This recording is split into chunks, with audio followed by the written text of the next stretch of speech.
Asesinatos sin resolver. Es alguien que sufrió tortura. Violencia brutal sin ningún culpable. Yo no lo hice. ¿Cómo se resuelve un crimen sin sospechosos?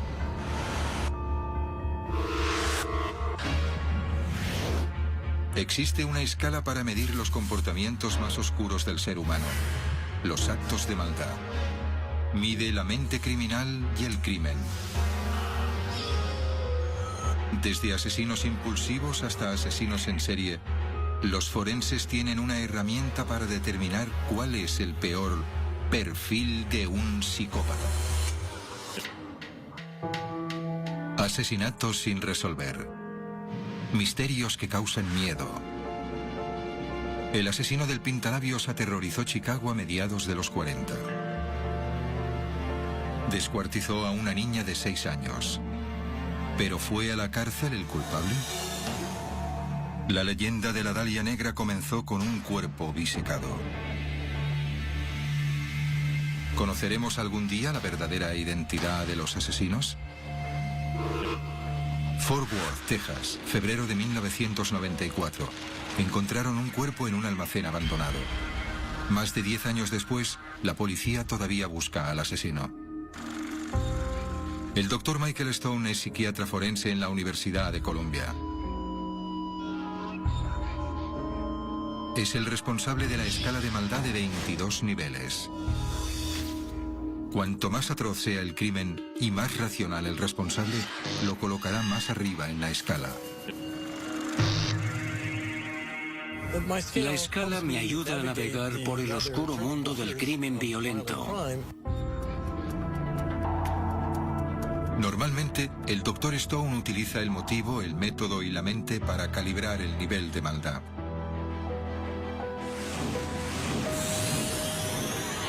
Pero cuando no se conoce al asesino, solo se puede analizar el crimen en sí, el método y las circunstancias. Usa su escala para crear un perfil de los posibles asesinos analizando sus crímenes.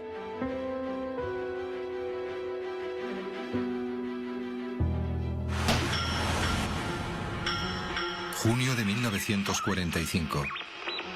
Estados Unidos acaba de celebrar el fin de la guerra en Europa. Pero en Chicago, un asesino anda suelto. La policía encontró el cuerpo de Josephine Ross en su cama. El colchón estaba empapado de sangre. Le habían cortado la garganta. La cabeza estaba envuelta en un vestido. Pero no había sangre en el cuerpo. Le habían dado un baño después del asesinato y las heridas cuidadosamente tapadas con esparadrapo. Un testigo había visto a un hombre bajar por la salida de incendios el día del crimen, pero la policía no tenía más pistas. Después de 2 meses sin sospechosos ni arrestados, el caso se enfrió. 6 meses después, el 10 de diciembre, otra víctima en el norte de Chicago. Encontraron el cuerpo desnudo de Frances Brown en la bañera. El camisón envolvía la cabeza. Había recibido 2 disparos y tenía un cuchillo de carnicero en el cuello. Igual que a Josephine Ross, a Frances la habían bañado tras el crimen. Esta vez el asesino dejó algo más que un cuerpo limpio. En la pared escribió con pintalabios: «Por el amor de Dios, atrapadme antes de que mate más. No puedo controlarme». El estado de los cuerpos convenció a la policía de que era un solo asesino, pero no tenían sospechosos. Y por el mensaje en la pared temían que fuera uno en serie. Los periódicos le bautizaron como el asesino del pintalabios. Todo el mundo tenía miedo de que volviera a matar. Lo hizo. Y el siguiente asesinato fue incluso más cruel que los anteriores. Perfil de un psicópata. Perfil de un psicópata. Diciembre de 1945. La policía de Chicago era incapaz de avanzar con los 2 asesinatos. Las víctimas del asesino del pintalabios eran mujeres, cuidadosamente bañadas después de ser asesinadas. El 7 de enero de 1946, los padres de Suzanne Degnan, de 6 años, denunciaron la desaparición de su hija. Los agentes del FBI y la policía local rastrearon el barrio. Después de varias horas, un agente descubrió lo que parecía la cabeza de una muñeca en una alcantarilla. En realidad, había encontrado la primera parte del cuerpo descuartizado de Suzanne, la cabeza. Encontraron el resto de la niña en alcantarillas cercanas. El torso estaba envuelto en un pijama azul.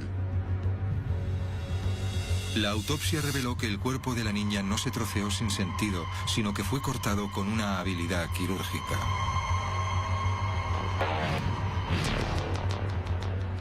El pánico se apoderó de la ciudad.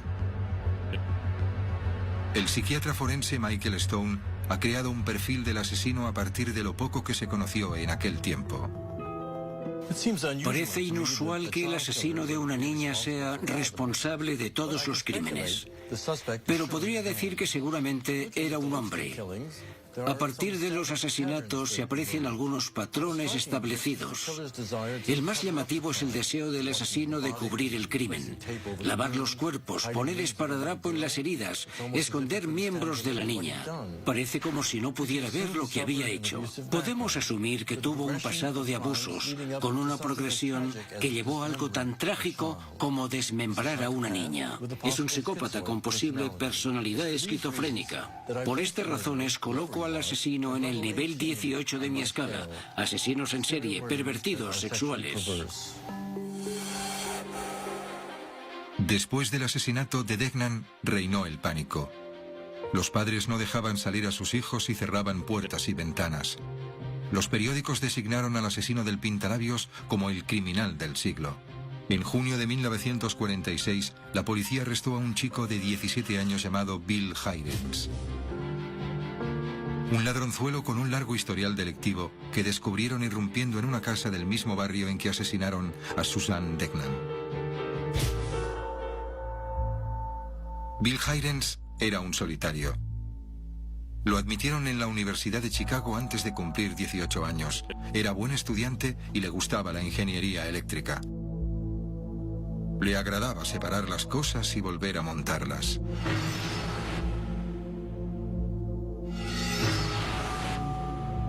Pero tenía un historial problemático. A los 13 años comenzó a robar. A los 17 ya entraba en casas para llevarse joyas, dinero y armas.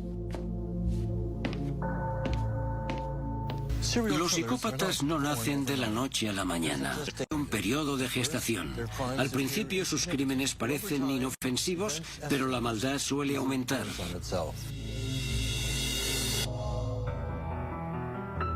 Bill Heirens admitió ser el asesino del pintalabios. Al declararse culpable evitó la silla eléctrica, pero fue condenado a cadena perpetua. Sin embargo, días después de la condena, se retractó de su confesión. En Chicago creían que habían capturado al asesino del pintalabios, pero ¿estaba resuelto el caso? El Dr. Stone viajó a la prisión de Dixon en Illinois para comprobar su perfil con el hombre que llevaba en la cárcel más de 6 décadas. Nadie ha pasado tanto tiempo en esa cárcel como Heirens. ¿Es este el rostro de un asesino? Confesaste haber matado a 3 mujeres. La pregunta 60 años después es si quieres decir algo sobre si lo hiciste o no. Yo no lo hice. Sería bueno tener una imagen de cómo era tu familia. Había discusiones. Sobre todo, de dónde estaba el dinero. Pero se lo guardaba mi padre para otras cosas. ¿Solía beber mucho? Me temo que sí. Heirens creció en un barrio de clase media-baja en Chicago. Su familia tenía deudas y discutían sobre cuánto bebía el padre. Bill era un niño curioso pero temerario. Su madre le encontró una vez en el tejado de casa listo para volar con unas alas de papel que había hecho él mismo. ¿Un niño con ganas de escapar? Sé que te enviaron a un lugar para niños caprichosos. Delincuentes juveniles. Sí. Era un internado masculino. Aprendías lo que no deberías estar aprendiendo. ¿Qué te enseñaron? A robar bolsos. Algunos hacen estas cosas porque les aporta un tipo de emoción al escapar. ¿Tú experimentabas eso? No, era más bien miedo. No disfrutaba con ello. Muchas veces devolvía lo que había robado y lo dejaba en el lugar exacto donde lo encontré. Cuando creaba el perfil de un posible asesino, debía fiarme de los detalles de la escena del crimen, los brutales apuñalamientos, la limpieza de los cuerpos, incluso el desmembramiento de la niña. Sentado delante de Bill Heirens, me intentaba imaginar a un chico de 17 años y me preguntaba si sería capaz de hacerlo. Heirens recuerda el revuelo del caso de Susan Degnan como si fuera ayer. Habían pasado 6 meses desde el asesinato de la niña. Las autoridades buscaban desesperadamente a un sospechoso. Entonces encontraron a un ladrón armado y la policía le arrestó a poca distancia de la casa de Degnan. Nos interesa saber cómo pasaste de robar carteras y cosas así a que te persiguieran por crímenes más graves. Es decir, 2 asesinatos y el secuestro y asesinato de una niña. Bueno, eran crímenes sin resolver, concretamente asesinatos. ¿Sí? Había mucho revuelo y buscaban a alguien a quien culpar de aquello. Ya. Eso resume un poco la situación. Todo el mundo me señalaba con el dedo y no tenían ninguna razón para hacerlo, a excepción de que había sido un ladrón. Vale. ¿En alguno de los atracos hiciste daño a alguien físicamente? En otras palabras, ¿utilizabas la violencia para cometer tus actos? No. Cuando intentaron detenerme, me defendí. Un hecho que complicó las cosas es que cuando te detuvieron llevabas un arma encima, Sí. una pistola cargada. Sí. Eso no sentó muy bien a la policía. Bueno, la usé para escaparme. Evité que me siguieran usando la pistola. Ya. Me dio cierta ventaja, pero no llegué muy lejos. ¿No? No, porque llegó un agente que sabía que llevaba una pistola, porque los que me seguían se lo dijeron. En cuanto me vio, me disparó 3 veces. Yo no hice nada, pero no me dio. Entonces saqué la pistola y le disparé. Se agachó. La pistola cayó al suelo. Me lancé encima de él y comenzamos a pelear en el suelo. Entonces alguien llegó por detrás de mí y me golpeó en la cabeza con Una maceta. una maceta. Al verte con la pistola, la policía pensó que eras capaz de cometer crímenes violentos. Probablemente. Heirens fue interrogado durante 1 mes. La policía y los medios de comunicación estaban convencidos de que era el asesino del pintalabios, responsable del asesinato de 2 mujeres y el descuartizamiento de una niña. Se enfrentaba a la pena de muerte. La policía lo presentó a la prensa supuestamente para reconstruir el secuestro de Susan Degnan. Hirons confesó los asesinatos a cambio de conseguir la cadena perpetua. No hubo juicio.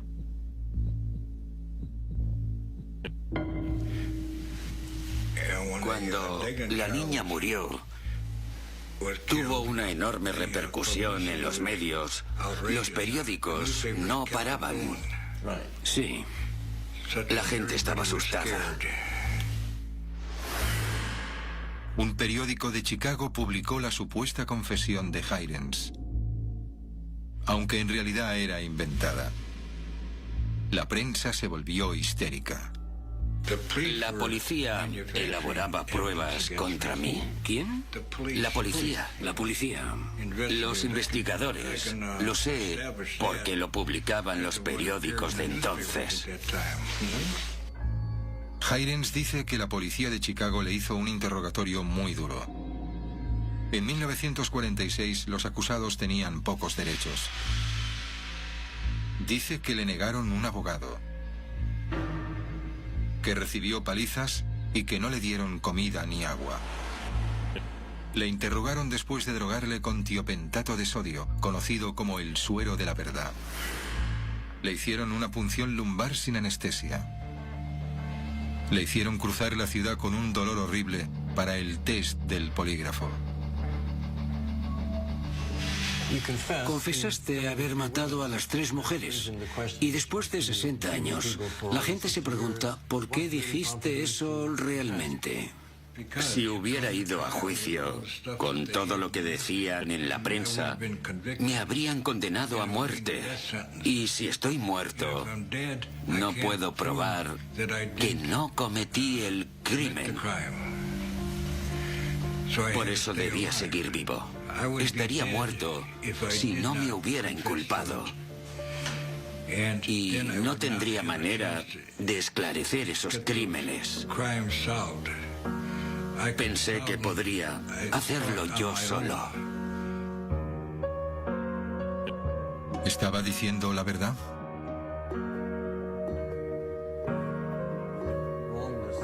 Con el paso de los años, muchos abogados, forenses y activistas han apoyado sus reivindicaciones de inocencia. Pero a pesar de su comportamiento ejemplar, nunca le han concedido la condicional. La reunión con Hirons plantea una cuestión. Es poco probable que Hirons fuera capaz de cometer los actos del asesino del pintalabios. No se ajusta a mi perfil. Echando la vista atrás, ¿qué es lo que más lamentas? ¿Hay algo que lamentas en tu vida? Hay muchos lamentos.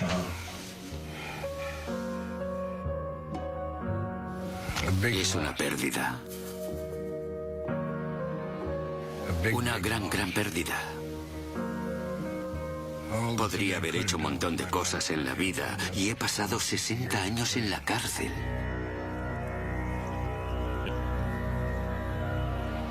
Bill Hirons continúa en la cárcel, considerado el asesino del pintalabios. ¿Pero podría seguir libre el verdadero asesino? A 2.800 kilómetros, la respuesta podría estar al otro lado de la esquina. Un antiguo agente de Los Ángeles dice tener información importante sobre otro asesinato sin resolver en los años 40. Cree que sus averiguaciones también podrían demostrar la inocencia de Bill Hirons. Los Ángeles, 15 de enero de 1947. El cuerpo desnudo de una joven fue encontrado en un terreno. La escena impactaba. Le habían cortado la cabeza de oreja a oreja, dibujándole una espantosa sonrisa. Encuentran un cuerpo cortado por la mitad. Han drenado toda la sangre del cuerpo. Ven signos de tortura. El cuerpo parece estar posando. No lo lanzaron y la dejaron ahí sin más. Las 2 partes del cuerpo están en el suelo, separadas por 15 centímetros. Habían levantado sus brazos por encima de la cabeza y doblado los codos a 90 grados. Habían colocado el cuerpo cerca de la acera para que lo encontraran rápidamente. La policía nunca había visto algo así. Los investigadores identificaron a la víctima, Elizabeth Short, 22 años, actriz de Hollywood. La autopsia reveló que sus órganos internos no habían sufrido daños. Habían cortado el cuerpo por la mitad con una precisión quirúrgica. La policía tenía pocas pistas, pero el asesino se entrometía en la investigación. Envió un bolso de Elizabeth Short a la policía junto con mensajes misteriosos. Los periódicos recibieron muchas notas del asesino con pistas sobre su identidad. El psiquiatra Michael Stone ve un patrón en estos crímenes sin resolver. Es una persona desesperada porque la reconozcan. Quiere el respaldo por lo que ha hecho. Como el asesino del pintalabios, la Dalia Negra necesita comunicarse con el público. Los investigadores siguieron cada pista, pero el caso sigue sin resolverse. El asesinato de la Dalia Negra es uno de los crímenes sin resolver más sensacionales de la historia. El antiguo agente Steve Hodel dice saber quién fue. Perfil de un psicópata. En 1947, un asesinato conmocionó a Los Ángeles. Los medios lo llamaron el asesinato de la Dalia Negra, y este crimen ha sido fuente de fascinación desde entonces. El misterioso y dramático descuartizamiento de la Dalia Negra convirtió a Elizabeth Short en famosa. El caso ha inspirado varias novelas y películas de Hollywood. Muchos aficionados a los crímenes se han obsesionado con los atroces detalles del asesinato y la misteriosa identidad del asesino. ¿Quién podría haber hecho algo así? A finales de los años 40 parecía que cualquiera en Hollywood era sospechoso. Habían señalado a todo el mundo desde Bugsy Siegel a Orson Welles. Pero la policía de Los Ángeles nunca resolvió el crimen. Steve Hodel era un niño cuando encontraron el cuerpo de Elizabeth Short. En 1963, cuando entró en la policía, la Dalia Negra ya era el asesinato sin resolver más conocido en Los Ángeles. 50 años después del crimen, la naturaleza del asesinato significa mucho para este agente retirado.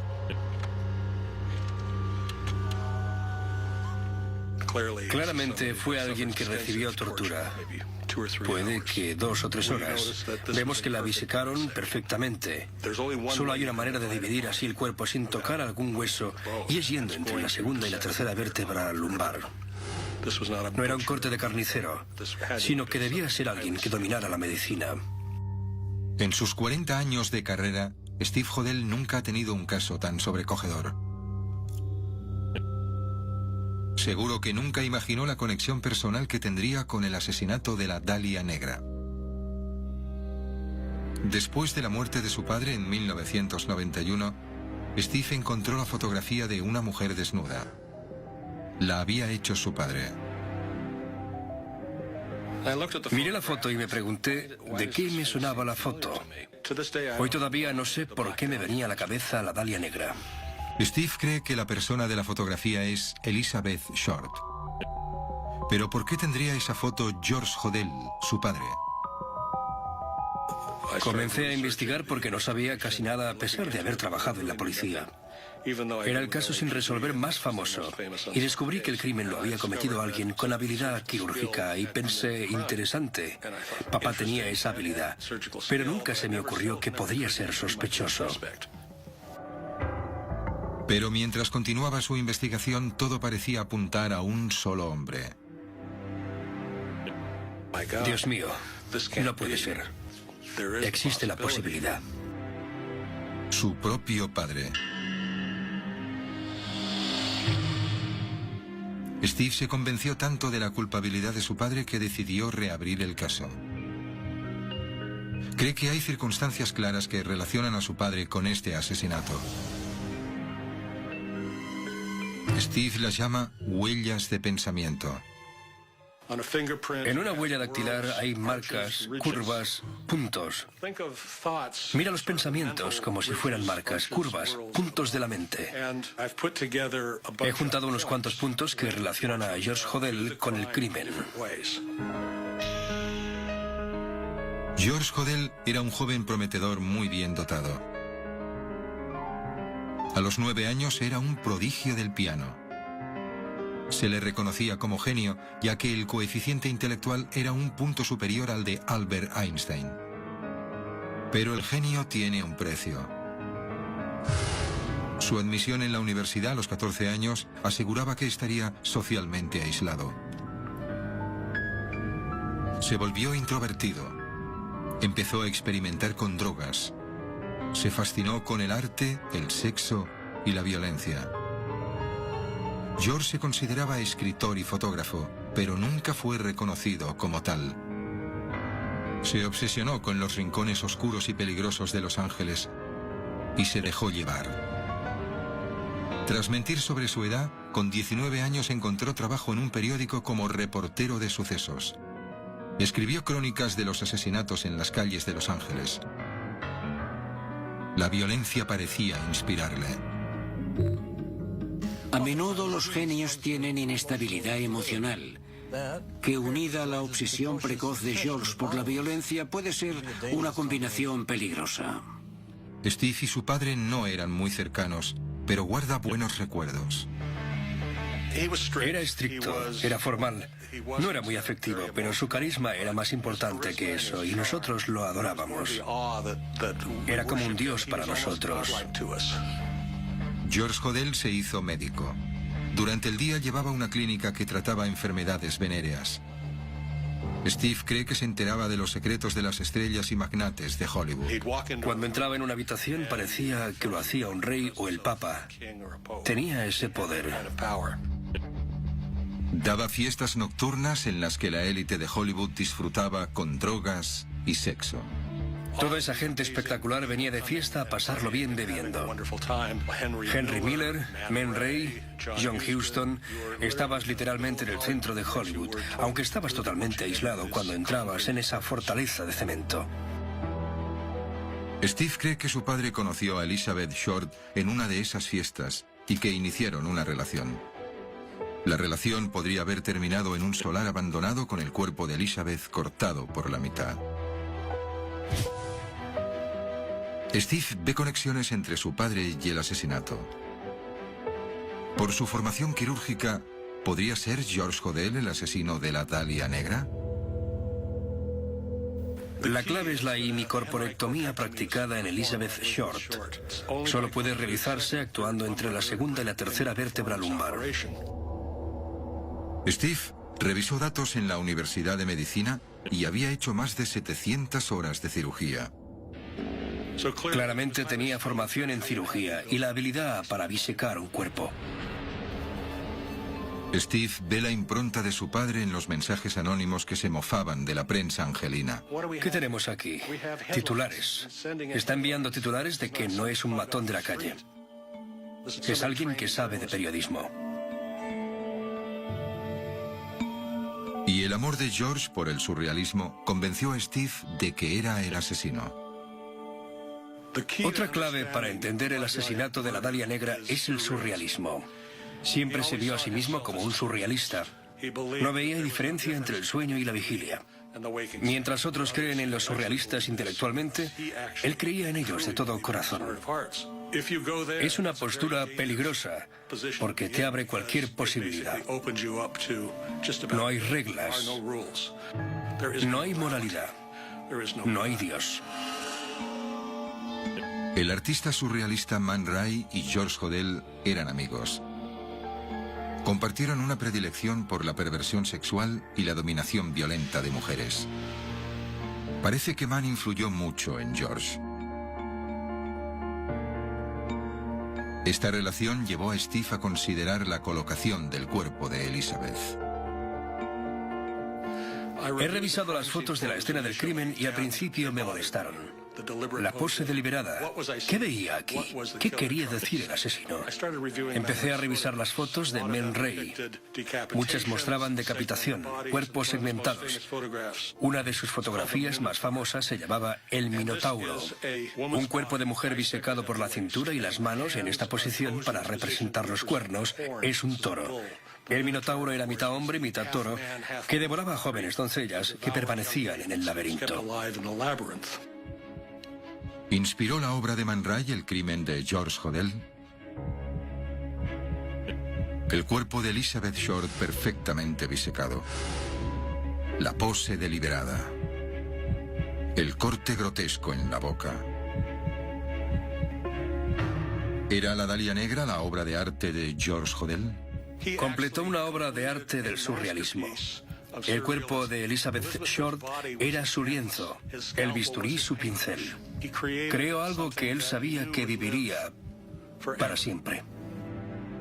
Después de una investigación de 7 años, Steve presentó las pruebas a un fiscal. Voy en secreto con mis pruebas a ver al fiscal del distrito, Stephen Kay. Y me dice, según lo que me has traído y basándome en las fotografías y lo que has traído, si tu padre siguiera vivo, le pediría la pena de muerte.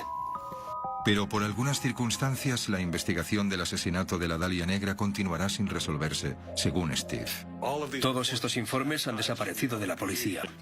Pero no solo las transcripciones y toda la información de George Hodel, sino también las pruebas y la posible conexión por ADN se ha desvanecido. La policía no tiene explicación para ello. Lo único que dicen es que, bueno, a veces estas cosas pasan. Steve cree que destruyeron las pruebas en el caso de la Dalia Negra para proteger a su padre. Gracias a su clínica privada, George Hodel podría conocer los secretos sexuales de la élite de Hollywood, secretos que quizás le protegieron de la ley. Pero Steven descubrió archivos que el fiscal del distrito había apartado de la investigación original de la Dalia Negra. Cuando los analizó, llegó a la conclusión de que Elizabeth Short no fue la única víctima de su padre.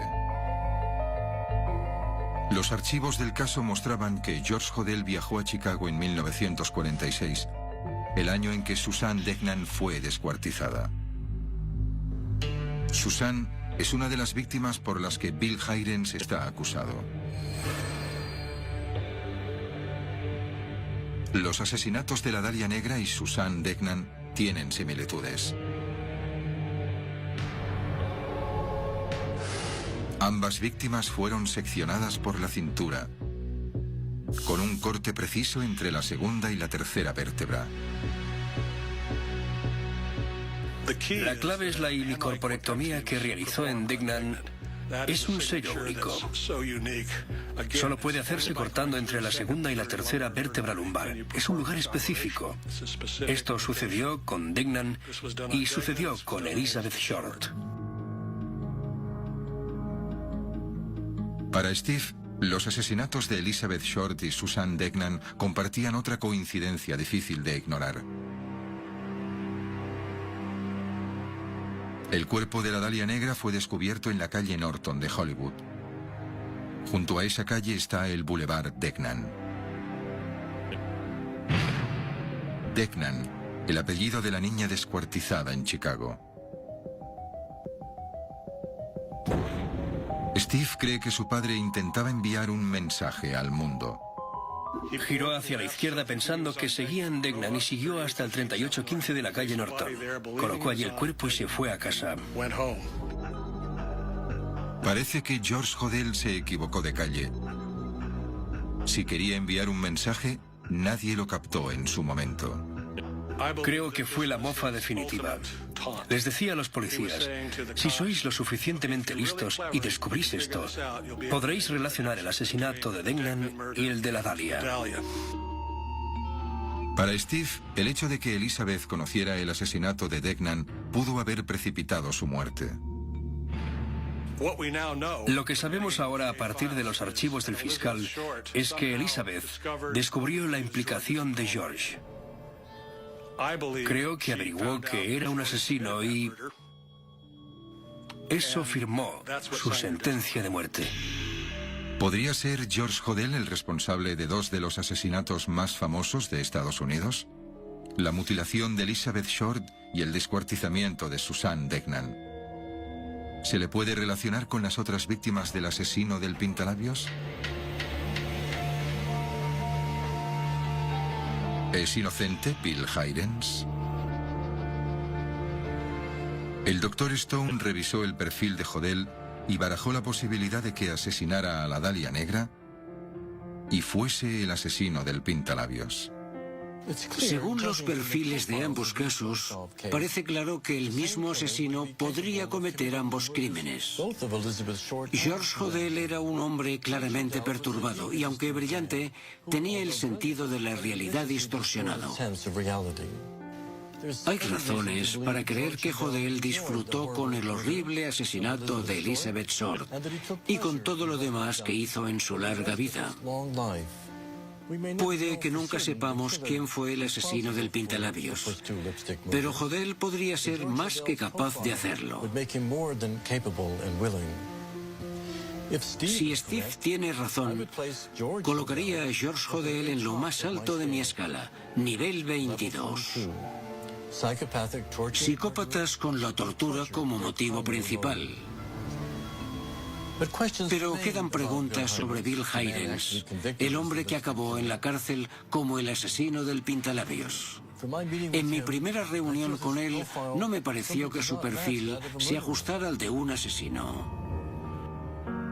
Aunque Steve crea que ha resuelto el caso de la Dalia Negra y el asesino del pintalabios, puede que sea muy tarde para salvar a Bill Heirens.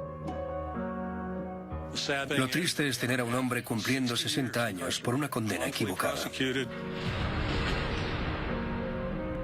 Bill Heirens ha proclamado su inocencia desde que fue encarcelado.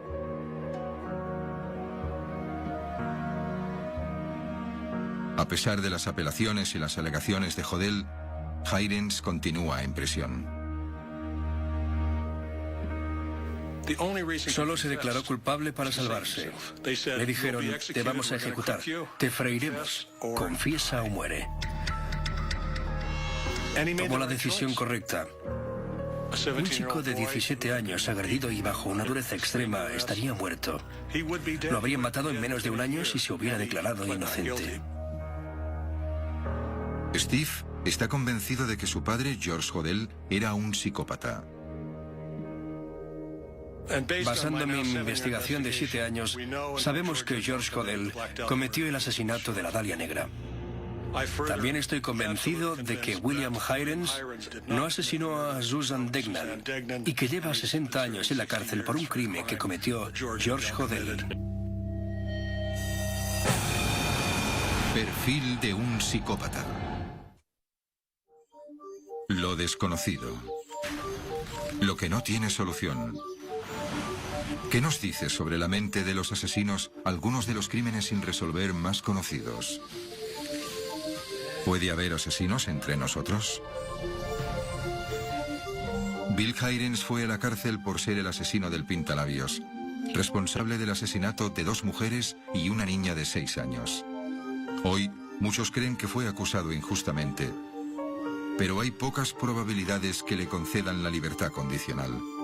Heirens ha pasado más tiempo en la cárcel de Illinois que cualquier otro preso. El verdadero asesino del pintalabios podría haber seguido matando, dejando más casos sin resolver. El investigador y antiguo agente de policía Steve Hodel cree haber relacionado los crímenes sin resolver más brutales de Estados Unidos: la Dalia Negra y el asesino del pintalabios. Pero son solo 2 casos en un mar de asesinatos sin resolver. Desde 1960, más de 200.000 asesinatos están sin resolver en Estados Unidos. Y cada año se añaden 6.000 casos. Los investigadores se ven obstaculizados por la falta de pruebas, pocas pistas y ningún testigo. Casi en cada ciudad hay docenas de crímenes sin resolver. Fort Worth, Texas, 25 de febrero de 1994. El agente de homicidios Manny Reyes recibe una llamada sobre un asesinato en el aparcamiento de un almacén. La víctima, un hombre blanco, había recibido una paliza y 2 disparos. Huellas ensangrentadas rodeaban el cuerpo. La cartera de la víctima parecía ser de James McVeigh. Su furgoneta estaba abierta y había herramientas. Las llaves seguían en su bolsillo. No había signos de robo. Había algo más inusual. La cara de James McVeigh estaba pintada con spray azul. Fue algo más que asesinar. Hicieron cosas que no habíamos visto antes. Las pruebas recogidas en la escena no daban pistas. Y el entorno de McVeigh tampoco ofrecía ningún motivo aparente. No había nada en su estilo de vida ni en su trabajo que incitara a su asesinato.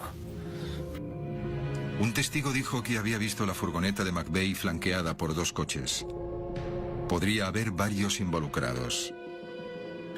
Es imposible que hubiera vuelto ahí por voluntad propia. Tenía que haber alguien con él en la furgoneta para seguir al otro coche. Habría un mínimo de 3. Un conductor delante, uno en la furgoneta de McVeigh y otro conduciendo el coche de detrás. Reyes trabajó en el caso durante 6 meses, pero no pudo establecer un motivo ni un sospechoso. El Dr. Stone tuvo en cuenta la escena del crimen y aplicó su escala al asesino o asesinos. Solo podemos especular sobre lo que pasó, pero los detalles de la investigación encuadran a los culpables en mi escala. Si el asesinato de McVeigh se realizó entre varios, se demuestra el nivel de premeditación y planificación.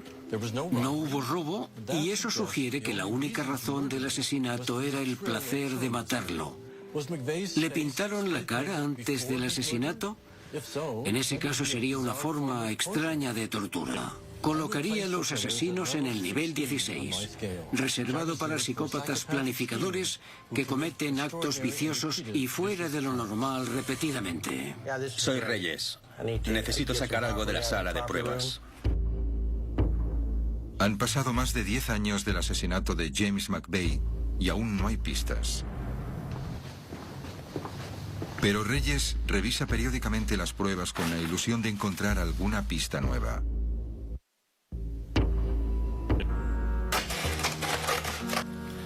Es una bala del 25. Con esta bala mataron a James McVeigh. Ahora, con la nueva tecnología, podemos coger las huellas que entonces no pudimos. Todo cambia muy rápido hoy en día. Así que guardamos todo esto, porque no sabemos qué podremos hacer con ello dentro de un par de años. El caso de James McVeigh no es el único sin resolver que persigue Reyes. Ha creado una unidad en Fort Worth especializada en cerrar casos sin resolver. El caso de McVeigh es solo uno de los más de 700 a los que se enfrenta.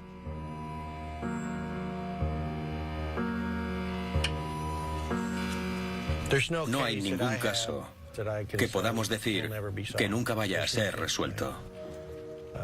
No se puede tener ese tipo de actitud. En cualquier momento puede suceder algo y cambiarlo todo. Asesinatos sin resolver. La búsqueda de respuestas. Soluciones a lo desconocido. La mirada del Dr. Stone a la mente del criminal es solo una pieza del puzzle. Pero su escala puede ayudar con los sospechosos y resolver muchos crímenes misteriosos.